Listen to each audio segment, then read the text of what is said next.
Hello everyone, welcome to my channel. आज हम देखेंगे सिंगल फेज़ इंडक्शन मोटर। ठीक है, हमने डीसी मोटर देख लिया है। मैंने आपको सारी टाइप्स ऑफ मोटर्स का स्टार्टिंग में जो क्लासिफिकेशन होता है वो मैंने बता दिया है। ठीक है, तो डीसी मोटर आपका हो चुका है। एसी मोटर में हम जो देख रहे हैं वो देख रहे हैं सिंगल फेज़ इंडक्शन मोटर।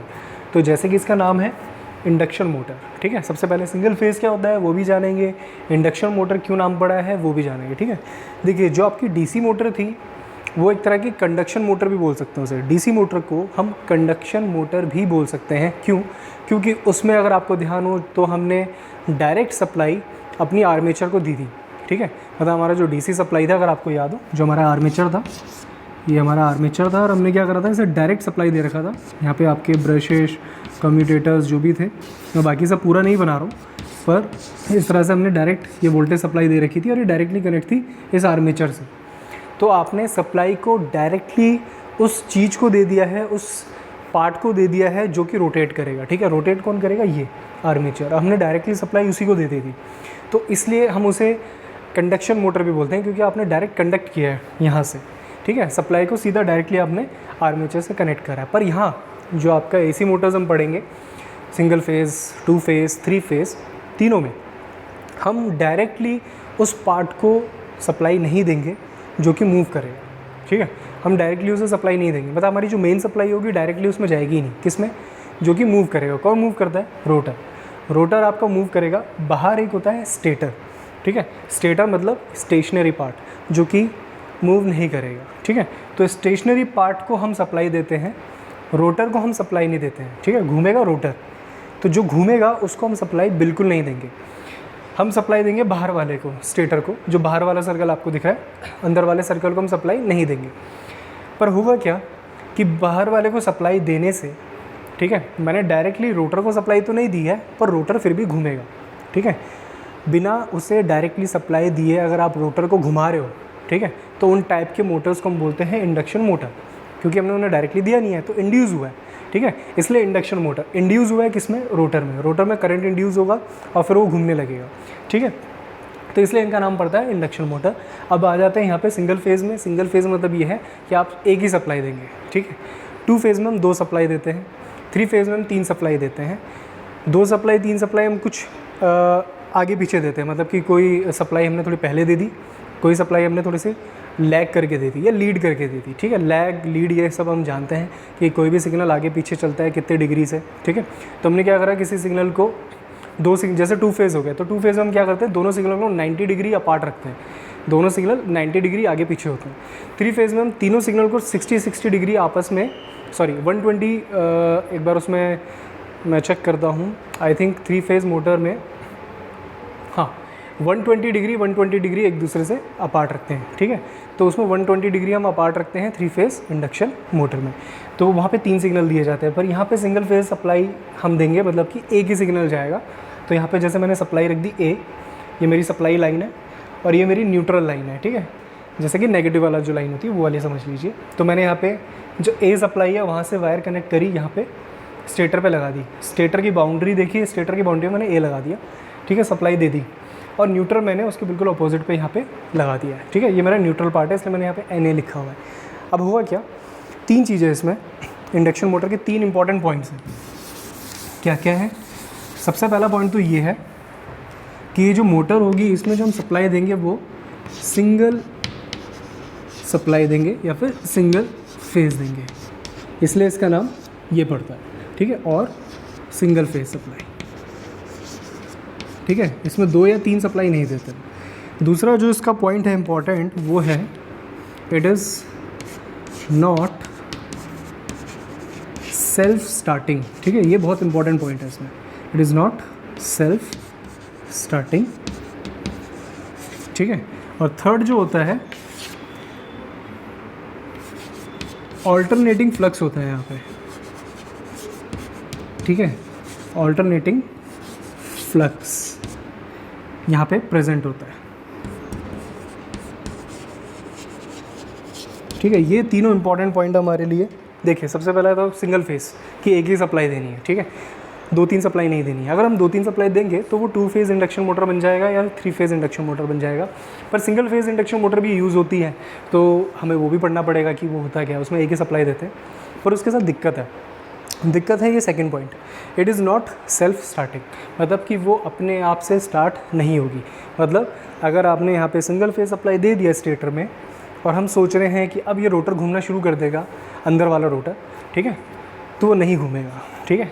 उसके लिए हमें क्या करना पड़ेगा, 2 तरीके होते हैं, या तो आप हैंड मूवमेंट कर दो, रोटर को कुछ हाथ से मूवमेंट कर दोगे तो शुरू हो जाएगी, ठीक है, या फिर कोई बीच में एक हल्का सा हमने एक इसे करंट प्रोवाइड कर दिया, या ऐसे थोड़ी सी सप्लाई दे दी थोड़ी देर के लिए, कुछ टाइम के लिए हमने रोटर को कुछ सप्लाई दे दी और फिर हटा ली, तो होगा क्या, जैसी सप्लाई दी रोटर जैसी मूवमेंट हल्का सा उसमें शुरू होगा, उसके बाद हम उसे हटा लेंगे तो रोटर फिर घूमना कंटिन्यू कर देगा, ठीक है।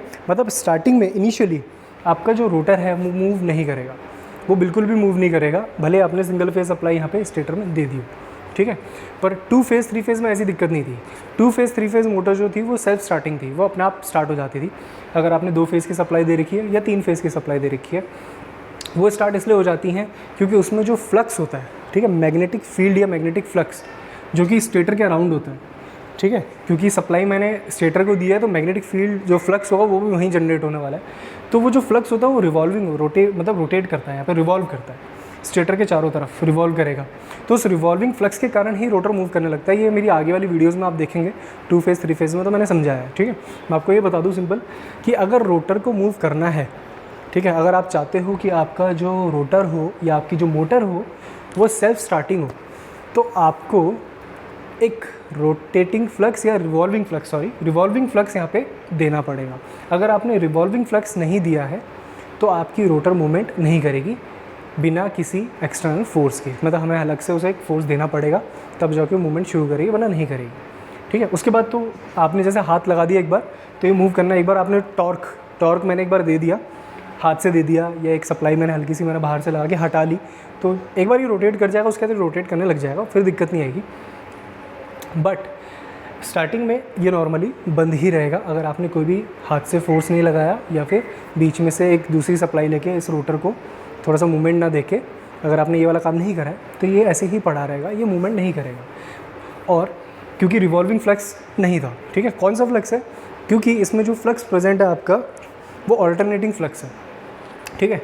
इसमें जो आपका फ्लक्स है वो है ऑल्टरनेटिंग फ्लक्स मतलब कि आपका जो पोल्स हैं, अगर मान लेते हैं नॉर्थ यहाँ पे साउथ यहाँ पे, तो कुछ एक पीरियड के बाद या फिर कुछ साइकिल के बाद आपका जैसे ही साइकिल बदलेगी तो पहले यहाँ पे नॉर्थ मान लेते हैं, यहाँ पे साउथ, तो ये चेंज हो जाएगा, ये साउथ ये नॉर्थ, तो ऑल्टरनेटिंग फ्लक्स है आपका, रिवॉल्विंग नहीं है। हम चाहते हैं कुछ ऐसे रिवॉल्विंग फ्लक्स है कि नॉर्थ साउथ यहाँ, फिर नॉर्थ साउथ यहाँ, फिर नॉर्थ साउथ यहाँ, नॉर्थ साउथ, ऐसे करके आपका जो फ्लक्स है वो रोटेट करता रहे।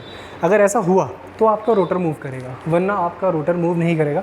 अगर आप simple north south, south north, north south, south north अगर ये चलेगा तो इससे आपका रोटर मूवमेंट नहीं करेगा, ठीक है। अब मोटर की ये बिहेवियर तो मैंने आपको बता दी कि ऐसा नहीं हुआ, ठीक है, क्योंकि यहाँ पे ऑल्टरनेटिंग फ्लक्स पड़ा है ना कि रोटेटिंग फ्लक्स। पर मोटर ऐसा मूव क्यों नहीं कर रहा है, ठीक है, आपका जो रोटर है वो मूव क्यों नहीं कर रहा है ऑल्टरनेटिंग फ्लक्स से, ठीक है, वो हम जानेंगे। तो उसके लिए जो एक थ्योरी है, ठीक है, एक थ्योरी निकाली गई जिसका नाम है डबल फील्ड रिवॉल्विंग थ्योरी, वो हम अभी देखेंगे। इसके बाद डबल फील्ड रिवॉल्विंग थ्योरी कुछ इस तरीके से हमें समझाएगी कि रोटर आपका मूव क्यों नहीं करता है ऑल्टरनेटिंग फ्लक्स होने से, ठीक है। तो इसके बाद हम वही थ्योरी समझेंगे कि डबल फील्ड रिवॉल्विंग थ्योरी हमें क्या बता रही है, वो हमें ये बताएगी कि आपका रोटर का मूवमेंट क्यों नहीं हो रहा, ठीक है, ऑल्टरनेटिंग फ्लक्स की वजह से। अगर रिवॉल्विंग फ्लक्स होता तो वहाँ पे कोई दिक्कत ही नहीं थी, पर ऑल्टरनेटिंग फ्लक्स की वजह से आपकी रोटर मूवमेंट नहीं कर रही है। और उस कंसेप्ट को, मतलब कि क्यों नहीं कर रही है रोटर मूवमेंट ऑल्टरनेटिंग फ्लक्स की वजह से, वो बताएगा कौन, वो बताएगा डबल फील्ड रिवॉल्विंग थ्योरी। उसके बाद मैं हेडिंग दूंगा तो फिर उसके बाद आगे हम उसमें बात करेंगे, ठीक है। तो स्टार्टिंग में आपको ये बता दूं सिंपली कि अगर आपने ऐसे एक सिंगल फेज सप्लाई दी है तो ये 3 इंपॉर्टेंट पॉइंट है इसमें, तो आपका ये रोटर कभी मूव नहीं करेगा। इसको मैं एक दूसरे एग्जांपल से भी आपको समझा सकता हूँ, क्योंकि आप सबने ट्रांसफार्मर पढ़ा है, ठीक है, अगर आपको याद हो ट्रांसफार्मर, ठीक है। तो जैसे ये आपकी